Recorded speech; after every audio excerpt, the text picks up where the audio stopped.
Welcome to Her Wealth Unscripted. We're your hosts, Susan Jones and Sara Gelsheimer. We believe financial decisions are most powerful when they're made with intention and grounded in what matters most to you.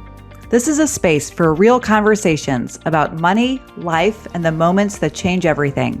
Because it's more than numbers, it's the life they make possible.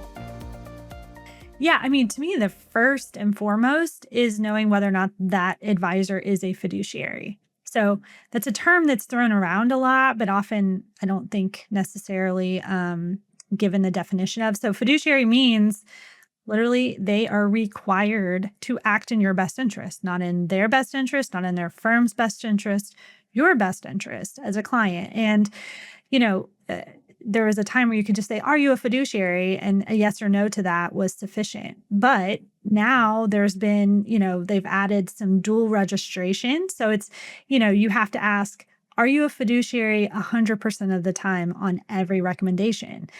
Because there is the possibility that you wear your fiduciary hat sometimes. And then the other standard is the suitability standards. This is, the broker-dealer side of the business operates under suitability, which means you just have to provide a recommendation to a client that is suitable, though not necessarily in their best interest, which of course can open up conflicts of interest. And so there is the ability for someone to wear both of those hats. So you can't just ask, are you a fiduciary? You really do need to ask, are you a fiduciary 100% of the time?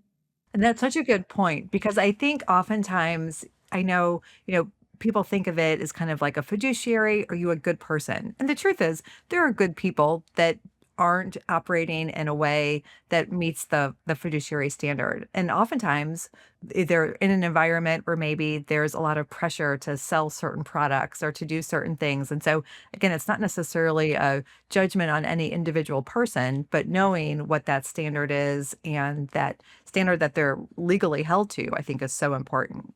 Yeah, that's such a great call out because it's not an indication of character, but it is something to be aware of.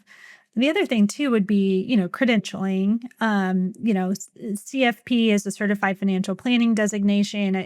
That's certainly sort of the high bar for holistic financial planning, which of course we both have, and it's really important to both of us.